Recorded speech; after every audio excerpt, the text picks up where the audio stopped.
Hey everybody, Prepper Nurse 1 here. Today is Sunday. It is November 1st, 2020. As soon as I get this video done, I'm going to get the puppies back in the house because, of course, it has started raining some more. Yeah, we had one nice day. But no, we have some nice weather coming up this week. I think starting on Wednesday. It's about 46 degrees right now. And obviously it's raining again here at the homestead. Before we get into the video and the topic of the video, I just want to remind everybody that I will be live streaming tonight at 8 p.m. Eastern time, so please join me for that. I know everybody, we just had to, on the East Coast anyway, we had to turn our clocks back. So it's, instead of being around noon, it's actually around 11 in the morning.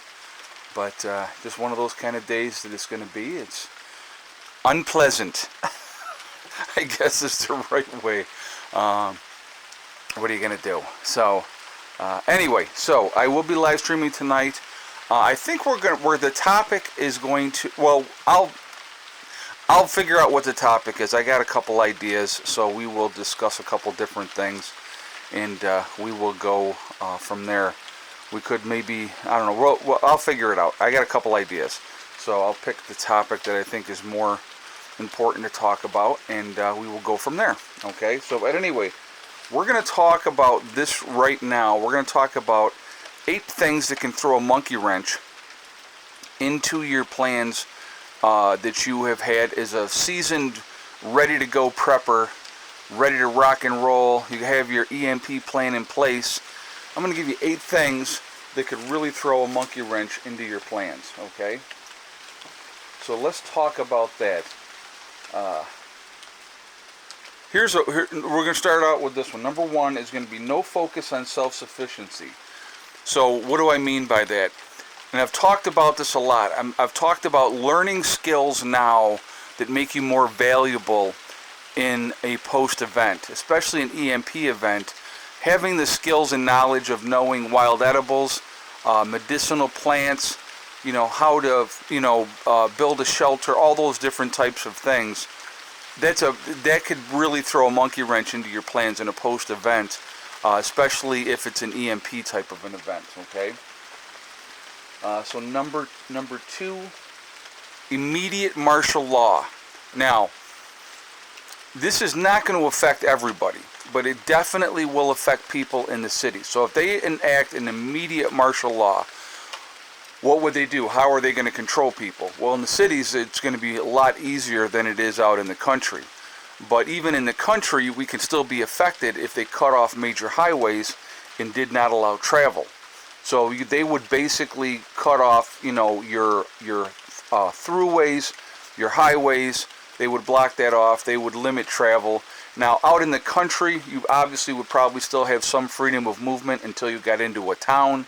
A town would probably be locked off more, but in the cities, you might as well forget about it. So again, if you're in the city and you're working, let's just say, and that immediate martial law goes into effect, you could be in big trouble. Okay. Number 3, misinformation. Okay, the government being too optimistic, giving misleading information of how bad things really are. So let's say EMP happens, you have your stuff in your Faraday cage, you pull it out, you're listening on the radio, and the government says, no, things are not as bad as people think that they are. They're going to be much better. So you're being overly optimistic. That's not a good thing to do either. You always want to be prepared for whatever is coming down the road. And again, don't listen to every piece of information and take it at face value. Okay. So number 4 is going to be the inability to gather family members together. So what do I mean by that? Okay, so let's talk about the average person, how far they travel to get to work. All right, so let's say you're driving. You want to live out in the country, but you still have to go to your job in either suburbia or the city. So you're driving 30, 40 miles one way to get to work. I mean, that's not unrealistic. A lot of people drive a lot farther. I mean, there's people that drive an hour and a half, 2 hours just to get to work. So you're at work, EMP happens, Now you got to try to figure out how are you going to get home. How are your family members going to gather together? That'll definitely throw a wrench in your plans. Obviously, you probably have a plan in place of where everybody's going to meet, but again, with no mode of transportation, unless you have a bicycle or something like that in your car as a backup mode of transportation, you know, it's going to take you a while to get back to family members and stuff. So that's something to definitely think about, okay? The next one, immediate military takeover. Now, I'm talking foreign troops. So EMP happens, and all of a sudden the invasion force comes in, and there's foreign troops on the ground.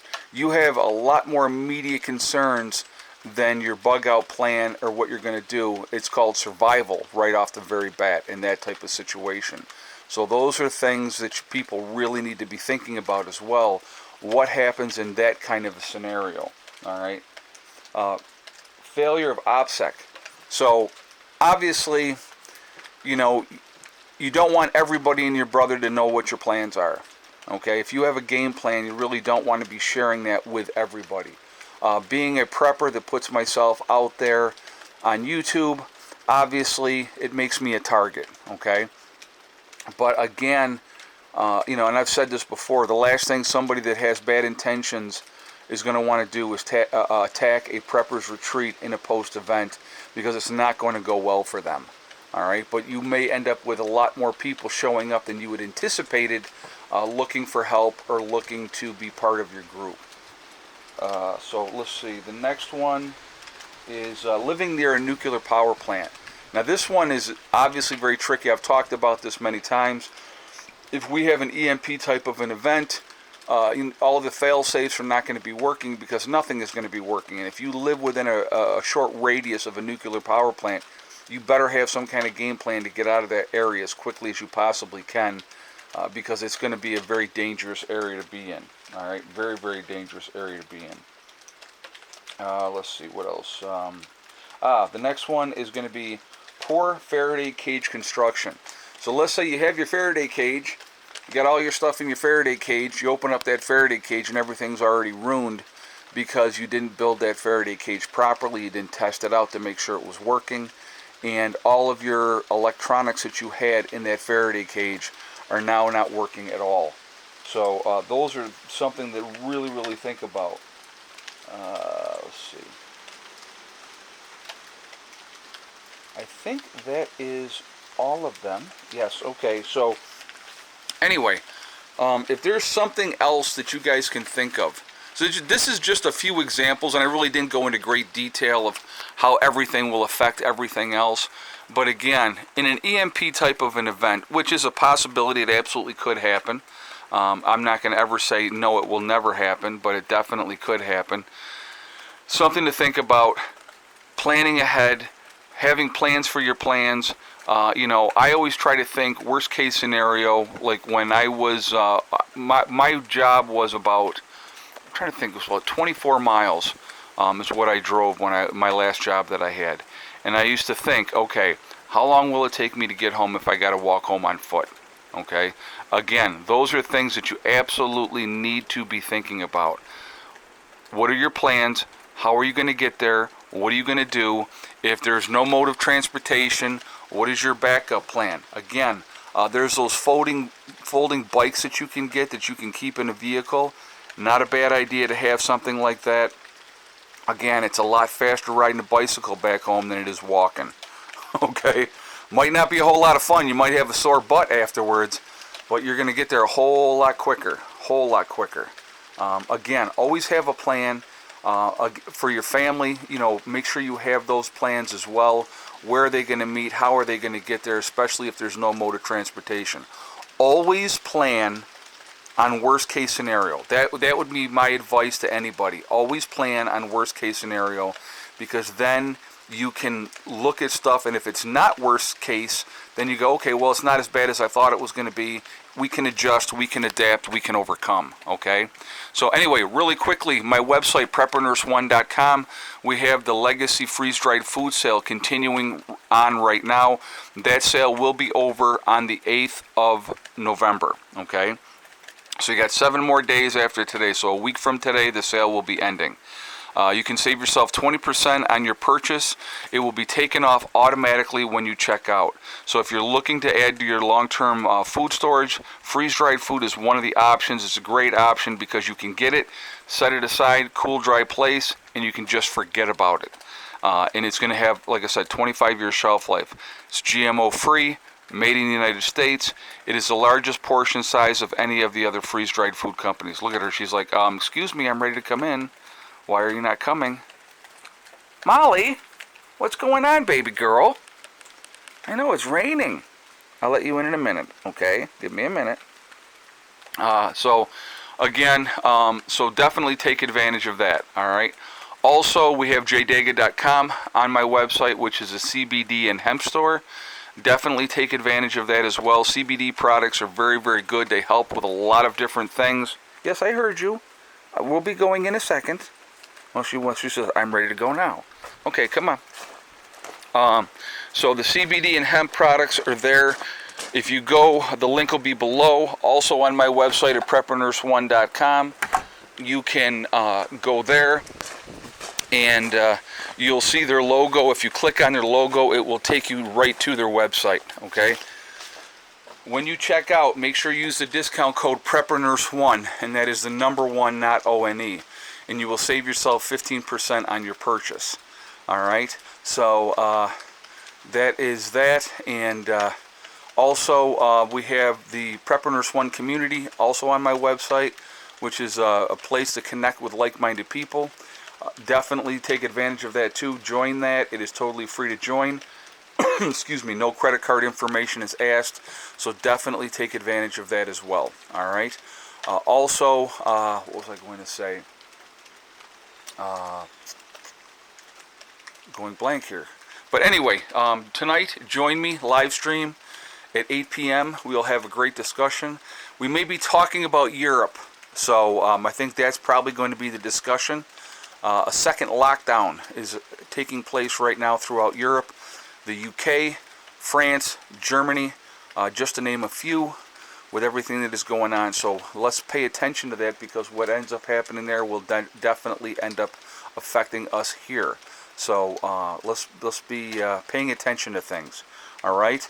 So anyway, guys, I am going to jump off of here for now.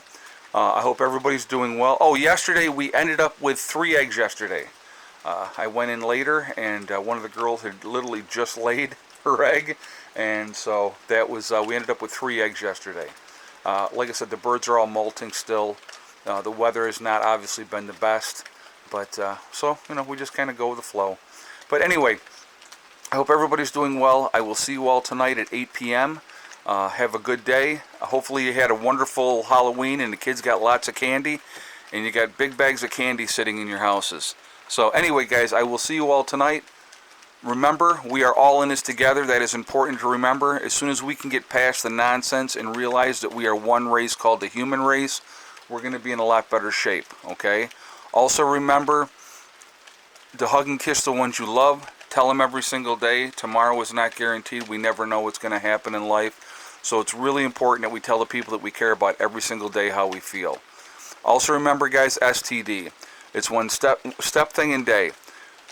One step at a time, one thing at a time, and one day at a time. Whatever you're trying to do, whatever you're trying to accomplish, you can do it.